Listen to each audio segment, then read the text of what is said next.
This is the most exciting video series I've ever done. Let's talk about Halloween movies, shall we? Let's do it. We're going to give you the lowdown on plenty of Halloween movies this season. First up, something I was not very excited to see, definitely wasn't planning on watching, and has never watched in the 30 years that I've been on this earth. That's a long time. The Exorcist. You're old as shit. I know. Thank you very fucking much. When I'm talking about low down, I mean, like, if I come to you and I say, hey, give me a lowdown on The Exorcist, I heard you watch that. I want you to give me a synopsis. I want a rating. I want to hear what you felt about it. Feelings. Okay. So not just an obligatory number. We want how you felt about it. That's what matters to me. When I watch Halloween movies, when I watch Christmas movies, whatever it might be down the road, I want to feel about it. So as opposed to just a random number, I thought we would do the system of how many lights you need on to watch it. I feel like that's a fair system, especially with Halloween movies. I'm a grown-ass 30-year-old man. I am not ashamed to cut a light on if I get a little scared, and there's some movies on this list that they're close. And I want to make sure that we are ranking this fairly. And for anyone with kids, hey, we're getting to 30. We don't have kids, thank God. Thank Jesus. But for those that do, thank God for your children, right? We want to make sure that you guys are involved as well. We want to make sure you have movies to watch for your kids. So we're going to start with The Exorcist.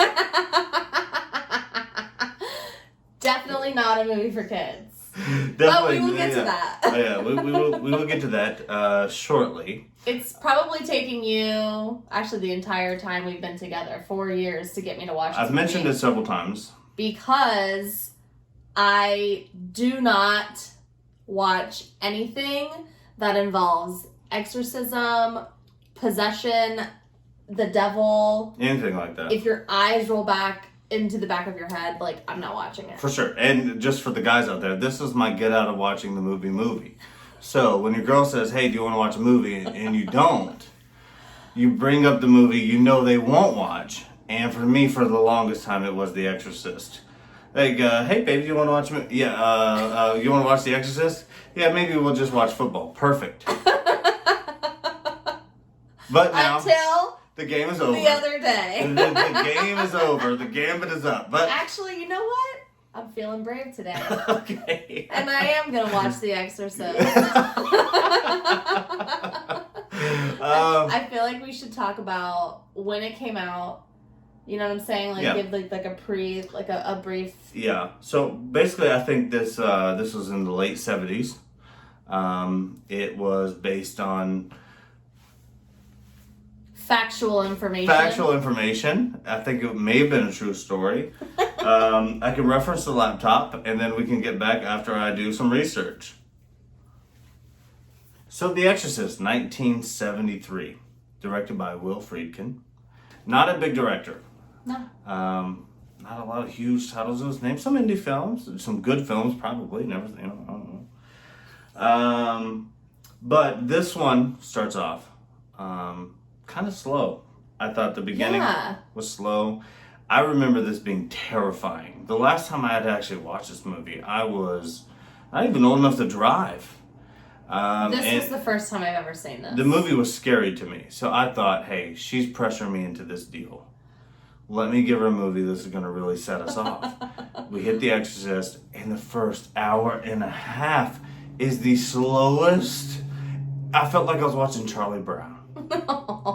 It was slow. I get we're building character. It wasn't the first hour and a half, but yes, the first kind of climb into the actual movie was pretty slow. I was like, when is everything going to pop off? I guess obviously spoiler alert. To be honest, tough watch. It was a tough watch. The party scene where she comes out of the bedroom and just talks to the one guy and then pees herself. That was a little interesting. Extravagant. That was our first turn of behavior. Yeah. But it was 45 minutes until that happened. And it was, yeah. But we built a backstory. We saw how an innocent girl. Who didn't deserve it. At all. And then we start building characters of not so good people Right. around her. Right. People who deserve it more. Her mom, who's very prideful. Yeah, The obviously agent, materialistic, yeah, celebrity. massive The director mansion. guy that was already bossing around on the movie set. And drunk all the time. Yeah, and then Reagan throws out a window later. He deserved it. Burke was an ass. Yeah. But it took a little bit longer than I would have wanted. It did. And we'll get to why it took longer than I wanted later as we get deeper into the movie. But I just felt like a lot of time was spent here. There was a lot of time character building. I can understand that in like a TV show. Like you spend time like building Yeah, because character. we have 8 episodes, we have 8 weeks, that's 2 months. You Right. have time to learn. With a movie, usually it's only like 2.5 hours. So Right. I felt they spent a lot of the movie building the characters Mm-hmm. when it didn't really need all of that. Well, it was released in a time where movies cared about bang for buck. Yeah. There's a lot of long movies That's in this true. period, and they wanted to make sure if they took your $2.75 that it was worth it. And now we have $20 movies, barely an hour long. Yeah. If we could even go to the movies. But anymore. anyways, I digress. The second half of the movie sort of kicks off once the mom finally gets a grip on the fact. Her daughter's possessed and Yeah. doesn't have a mental problem. Like, who it wouldn't even take that. It pissed me off, I'm going to be honest with you. I was angry because of how long it took for everyone to understand what was happening. Psychology wasn't going to fix this. The girl's bed is shaking.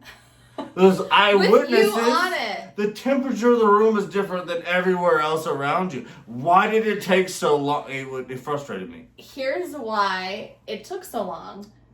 Because it was a movie made in the 70s. You and I are so used to watching movies, like especially horror movies, kind of get to the point. Mm-hmm. Especially if it's something to do with like a spirit or like something like that. Like usually just happens. It's like, there's the spirit. There's the ghost. It's haunting you from the beginning. Yeah. I think at this point, like they were more into the build up to things happening, Mm-hmm. and that's why it took so long. See, for me, it looked like the writers of the story had already had Exorcist 2 and 3 in mind, and they knew where the story was going because it was probably a novel adaptation that somebody had written. Sense. I feel like you're And right. that as they started to reach the end of like their budget and what they knew the runtime of the film could be, they had to sort of rush the ending, which we have to get to. Yeah. And once we realized that Reagan's fully possessed, honestly, the cat. Fully. Oh, like the fucking scars in her cheeks and like the blue honestly, face. the scariest part of the movie to me was not the possession. I would rather be possessed 1,000,000 times a week than those whatever those machines were. Oh god. And they're sucking blood from her neck. The old CAT scans, right? It was bonkers. I could not believe that was happening. That to me is scarier than the possession. Like, hey, that's a whole nother horror movie in itself. yeah, you could do a whole. They could have just kept going with that, and Yeah. I would have puked. That was five lights on during that section. Yeah. I'm thinking though, once she moves past that, we realize that normal Western medicine isn't going to fix this problem. No. We move into the spiritual side of things. Her mother, the celebrity, goes to Father Karras. Yeah, Karis. And basically, he's a Rocky type character, rough and tough, tumble guy. Kind But of he's also an outcast in the Catholic world as well. But the montages of him earlier was like they were building It's up a like, Rocky movie. Yeah, is this Like what the hell? Is he the Robin to the Batman? Dude runs a was like- 4.40. It was a mix between Rocky and Grease, I felt like. So she recruits his help because he is clearly not from the area and he's losing faith.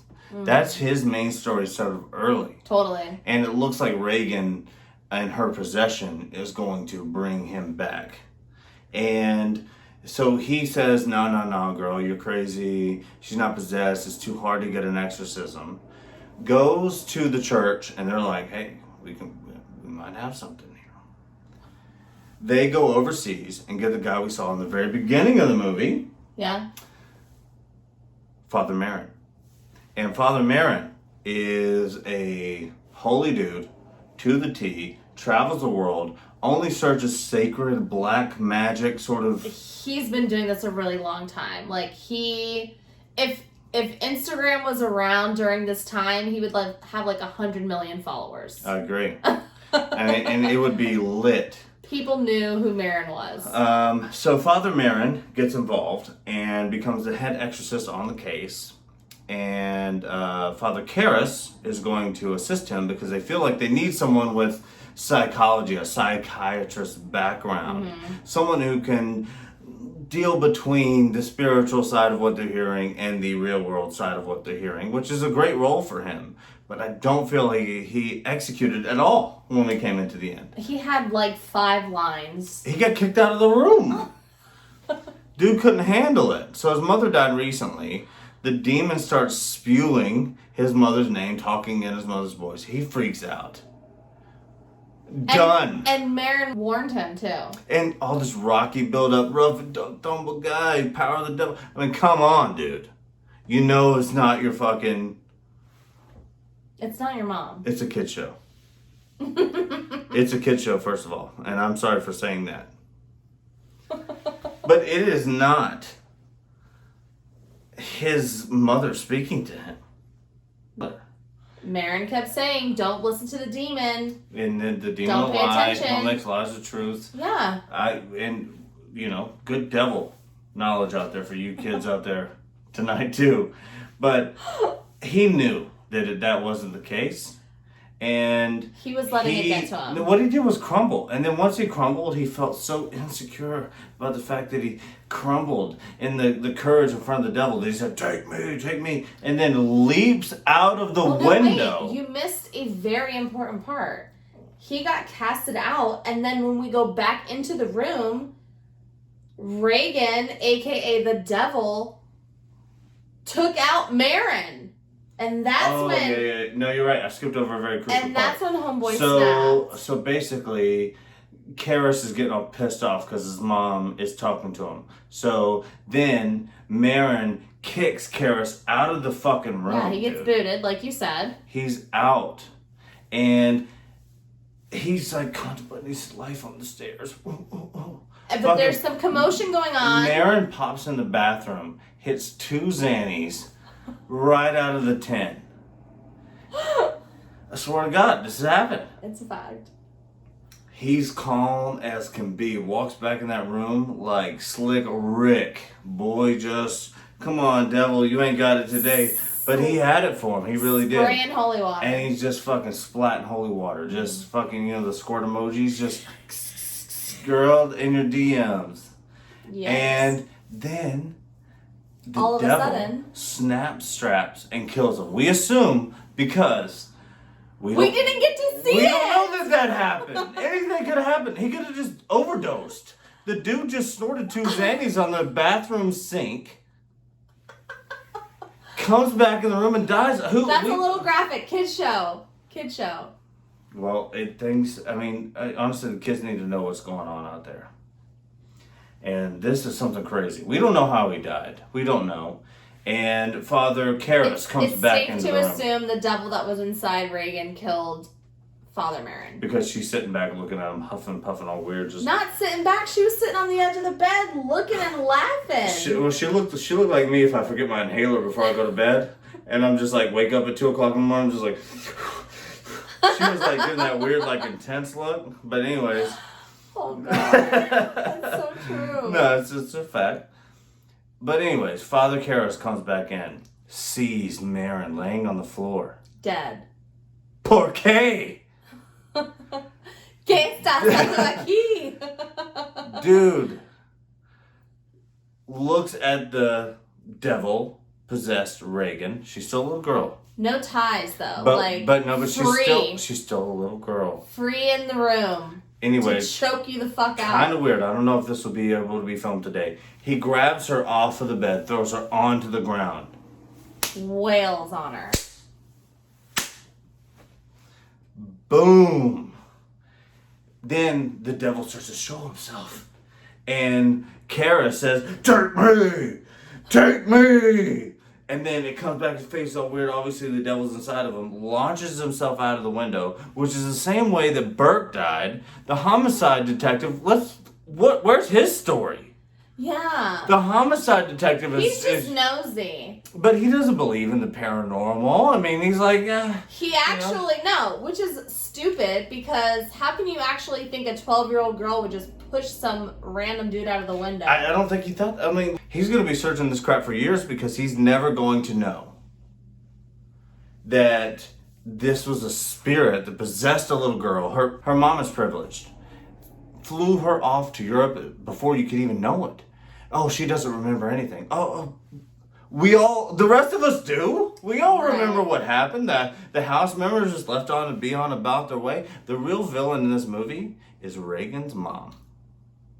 And that, I'm just throwing that out there. The scariest thing in this movie is Reagan's mom. No. Her materialistic, partying ways influencing her daughter into devil possession, to the point that she can't even accept it afterwards. She still has to be incognito when asking for help.